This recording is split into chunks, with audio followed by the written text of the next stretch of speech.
এটা কথা আপোনালোকে চাব যে এজন চিফ মিনিষ্টাৰ তেওঁক এটা সাংবিধানিক এটা হেৰি আছে, লিমিট আছে যে ইমানখিনি তুমি যাব পাৰা, ইমানখিনি যাব নোৱাৰা, ইমানখিনি ক'ব পাৰা। এইটো কনষ্টিটিউশ্যন দিয়া আছে বস্তুটো। এজন চিফ মিনিষ্টাৰ হৈ যদি এই বস্তুটো নাজানে, তেওঁ চিফ মিনিষ্টাৰ থকাৰ কোনো অধিকাৰ নাই, মৰেল ৰাইট নাই। তেওঁ যিটো কথাটো ক'লে যে বিজেপি যে জন্ম হৈছে, প্ৰথম কৈছে যে দেলৱাৰ আৰু কি মহবুবুল হকৰ নিচিনা মানুহক হেৰি কৰাৰ কাৰণে আমাৰ বিজেপিৰ জন্ম হৈছে। তাৰ মানে আজি বুজা গ'ল যে বিজেপিৰ হিডেন এজেণ্ডা যিটো আমি সদায় আমি কংগ্ৰেছে কৰি আহি আছো, তোমালোকৰ হিডেন এজেণ্ডাটো বেলেগ। তোমালোকে দেখাই দিয়া আজি এই যে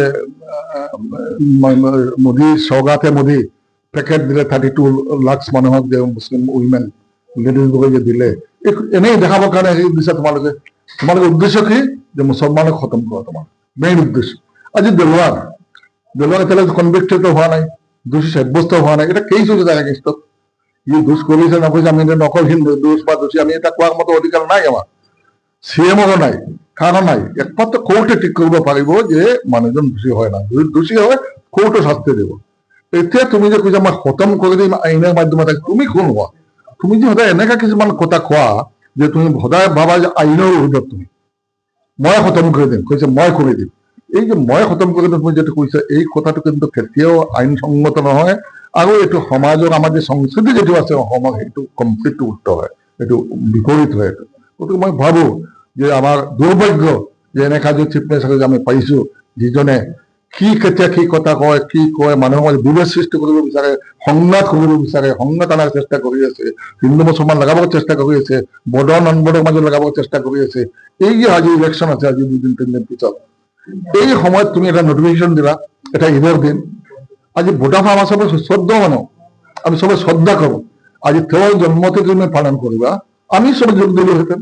আজি এনেকা টাইমত দিলা তুমি, আমাৰ ঈদ এটা আছে, ঈদৰ দিন তুমি বস্তু দি দিলা, এটা গোটেই স্কুল খুলি দিলা, স্কুলৰ টিচাৰবোৰ ষ্টুডেণ্টবোৰ তেওঁলোক আহিব নোৱাৰিলে, আমি একেলগে ভাতৃত্ববোধ যিটো আমি উপভোগ কৰো, আনন্দ উপভোগ কৰো ঈদৰ সময়ত, এই বস্তুবোৰ তুমি আমাক বঞ্চিত কৰিলা। এইবোৰ পৰ্ব যিটো আহে, এইটো পৰ্ব হয় যে ঈদ বা বেলেগ পূজা বা বেলেগ হেৰি যিটো আছে, এইটো এটা সম্পূৰ্ণ মানুহৰ মাজত ইণ্টিগ্ৰিটি আনে, ইণ্টিগ্ৰেশ্যনটো আনে, মিলাপ প্ৰীতিটো বঢ়ায়, মানুহৰ অনুভৱটো বাঢ়ি থাকে। গতিকে এই গোটেইবোৰ তুমি বঞ্চিত কৰিলা। ইপিনে এইটো যিটো ক'লা, যোৱাকালি তুমি বাগ কথা কৈ আছা, আৰু কালি কি কৈছে, কালি এটা মিটিঙত যে বিজেপি না আহিলে ইয়াতে দাড়ি লুংগি হলেহেঁতেন ইয়াতে, এই গোৱালপাৰাত কালি কৈছে। What do mean? দাড়ি লুংগি থাকিলে কি মানুহবোৰ হেৰি নহয় নেকি? এইবোৰ থাকিলে ইণ্ডিয়ান নহয় নেকি মানুহবোৰ? এইবোৰ কি বিদেশী ডিক্লেয়াৰ হৈছে নেকি? তো দাড়ি থাকিলে কি হলো, কি অসুবিধা আছিল দাড়ি থাকিলে? তুমি প্ৰমাণ কৰা বিদেশী এন্টি নেশ্যনেল কিবা থাকিলে এইটো তুমি পানিশমেণ্ট দিয়া, কোৰ্টে দিব। তুমি কৰিব পানিশমেণ্ট দিয়া মতে, তুমি কা খতম কৰিবা? তুমি তো নিয়ম মতে, তুমি যে ফেক দিছা, নিয়ম মতে তুমি ক্ৰিমিনেল ল মতে তুমি প্ৰচিকিউট হ'ব লাগে। এইটো সুমত একচুৱেলি কেছ দিব লাগে চিফ মিনিষ্টাৰ এগেইনষ্টত। কাৰণ তেওঁতো ভাবুকি দিছে খতম কৰাৰ কাৰণে, কাৰণ ভাবুকি দিছে মানুহক। দেলৱাৰ মহবুবুল হকৰ নিচিনাই মানুহক কোৱা মানে হলে গোটেই সমাজত তেওঁ মত ধমকি দিছে যে তোমালোকক কিন্তু মই চাই দিম। এই যে চাই দিম, খতম কৰি দিম, এই যে ৱাৰ্ডবোৰ ইউজ কৰিলে, এইটো ৱাৰ্ড দি তেওঁ নিজে, মই ভাবো তেওঁ নিজে আইনৰ ঊৰ্ধত নহয়, আমি তেওঁক শাস্তি দিয়াৰ ব্যৱস্থা কৰিব লাগে। মই ভাবো কোনো সচেতন ব্যক্তি আহিব, কোনো চিভিল মানুহ আহিব, চিভিল ছচাইটিৰ মানুহ আহিব, তেওঁক কেতিয়া কাঠগড়াত আমি কৰিব লাগিব, মই ভাবো।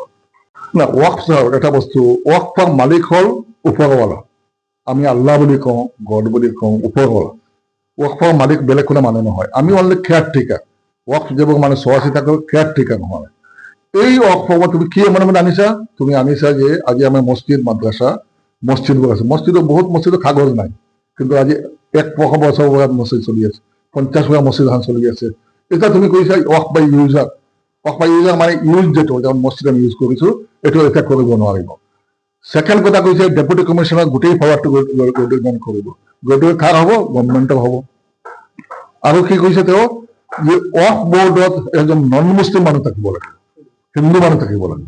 এই হিন্দু মানুহ থাকিব লাগে, তুমি তাতে মন্দিৰৰ যদি কমিটি থাকে তাতে মুছলমান দিবা লাগে তুমি তাতে। তোমাৰ উদ্দেশ্যটো কি ক'ব বিচাৰিছা তুমি? আৰু এটা কি কৈছা তুমি যে 5 বছৰ মুছলিম তুমি প্ৰেক্টিচ কৰা বুলি প্ৰমাণ লাগিব, যিজন ৱক্ফ কৰিব। কি কথা যে এনেকে আনিছে তেওঁলোকে, যাৰ কাৰণে আমি চবেই এইটো অপোজ কৰিছো। যে যিমান ছেকুলাৰ পাৰ্টি আছে, আমাৰ কংগ্ৰেছে কৰি আছে, বেলেগ পাৰ্টি, এনেকে তেওঁৰ সহযোগী দল জনতা দল ইউনাইটেড, চন্দ্ৰবাবু নাইডু, তেওঁলোকে এইটো হেৰি কৰি আছে। গতিকে মই ভাবো যে তেওঁলোকৰ টাইম বেছি নাই, দে ইজ আ নাম্বাৰ, এনেকা যদি কৰি থাকে তেওঁলোকে বেছি দিন নাথাকে। আমি আশা কৰো তেওঁলোকক আমি বিদায় দিয়াৰ কাৰণে আমি আমাৰ পাৰ্টিকে আমি সেকুলাৰ দৃষ্টিভংগী লৈ আমি যিমান মানুহক লগত লৈ চিভিল ছচাইটিৰ লগত লৈ আমি তেওঁলোকক কি মোকাবিলা কৰিব লাগে শান্তিৰ সহিত আমি মোকাবিলা কৰোঁ। আমি ৰেডি আছো মোকাবিলা কৰোঁ। Stay informed, stay ahead. News NE 365.